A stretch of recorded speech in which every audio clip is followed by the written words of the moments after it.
The migrant crisis is the worst that it's ever been, and it's also the biggest problem we face worldwide.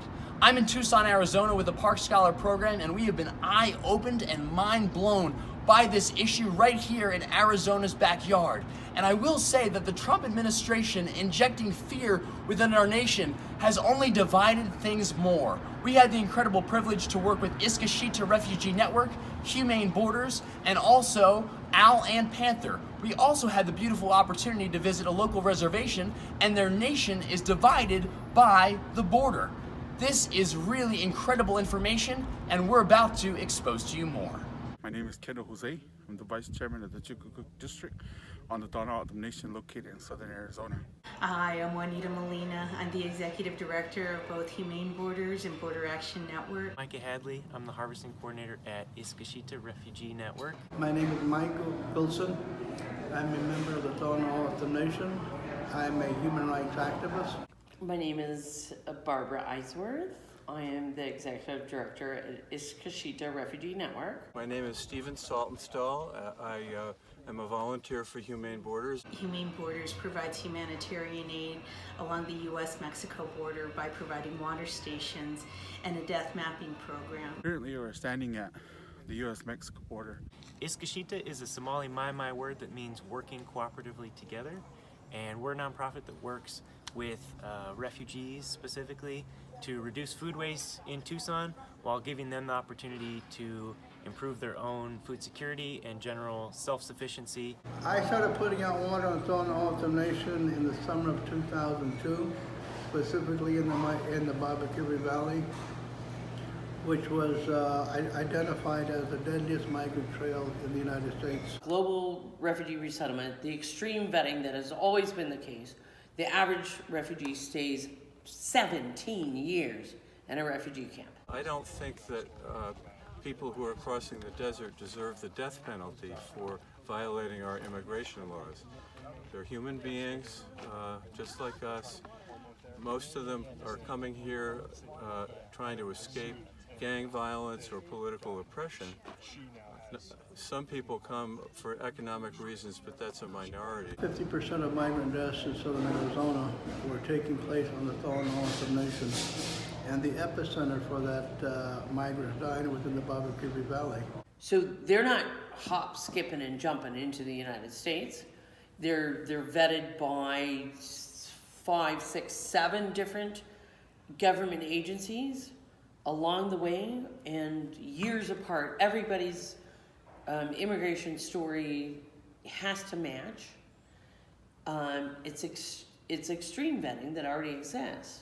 I thought it was my moral obligation to put out water in that valley to prevent suffering and death. Many people die out here. About 150 bodies every year are found, and a lot more people than that die whose bodies are never found, because it takes only about a week or so for a body to be skeletonized out here by coyotes and birds, and then the bones are scattered. So, you know, probably at least 500 and maybe as many as 1,000 people die trying to cross. Women and children as well as men. Our traditional homelands extend far beyond this border here. As stated, we didn't cross the border crossed us. In our conversations with people, both on the Mexican side and also families that are released on humanitarian parole here on the U.S. side, we hear stories over and over again of why people take the risks that they do. Many people become ill. Many people they risk their safety in very significant ways. And what most people answer is they would rather die trying. Refugees are all people who have faced some of the hardest conditions on earth. They've faced persecution on at least one major level, such as social identity, religion, just political beliefs. And they're all people who faced serious traumas, but they bring a lot to the table. On almost every water run, there's at least one incidence of vandalism. And the types of vandalism include ripping down the flags, shooting or stabbing the barrels so that they don't hold water, smashing the spigots. You know, this is such a difficult journey. It really genuinely is, and I think it's so difficult for people to understand this as they're, sitting here in the United States. People make this journey out of desperation, whether it's economic desperation, whether it's, running from political persecution, cartel violence. All of these things are some of the primary reasons why people are crossing. The migrant deaths on the throne of the nation were comparable to the crematoria in Auschwitz.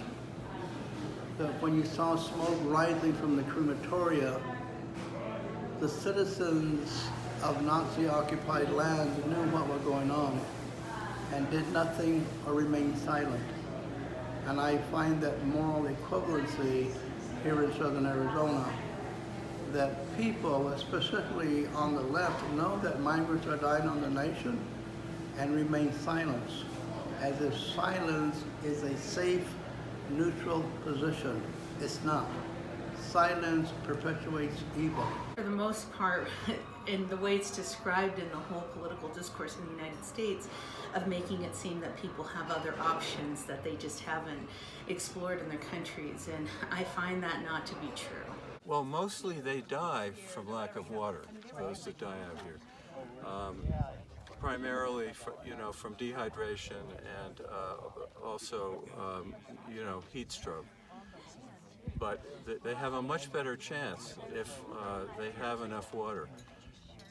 It's impossible to cross and carry enough water. The migrants are going to run out the first day, so their only hope is to find another source. With the border wall, it would majorly affect our people even more so. Currently, we do have some limitations, but it would affect it more as our traditional sites, our home sites, our cemeteries are located in what we call Mexico. Stop the immigration of refugees means death to some. It means persecution, torture, and or death to some. And that's not what's in the news. They just said, oh, we're just gonna slash the numbers of who we bring into the U.S. I think that Trump's rhetoric about migrants and his nasty comments about racist comments about Mexicans and other people with brown skins, I think that encourages the vigilantes to vandalize our water stations. It's a foundation which, for me, is important as an American, that we give refuge to refugees in extreme danger from war and genocide because of one of the 5 reasons that I named before. Nationality, ethnicity, religion, political activity, social activity. That is what this nation is built on. And so for the Trump administration to try to maneuver and change that in such negative ways is detrimental to our core as a nation, but it's also and us as a leader in the world in refugee resettlement.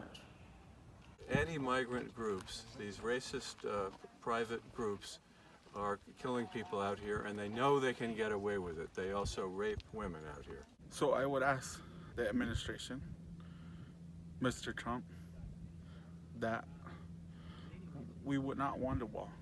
The migrant madness that we have going on encapsulates both the immigrants and the refugees. And while we were here, we had the beautiful opportunity to hear their stories and get to meet these people and to expose the true humanity behind each individual circumstance. Also, while we were here, we learned a report that came out that the Border Patrol has knocked over hundreds of water stations, sabotaging what migrants would drink while they cross the painfully brutal desert of Arizona. I am righteously angry at this, and we need to do more. Here are 3 steps of a call to action that you can do for the migrant crisis to get engaged and to realize this is beyond us. This is a worldwide issue, but as a nation, we need to take a stand.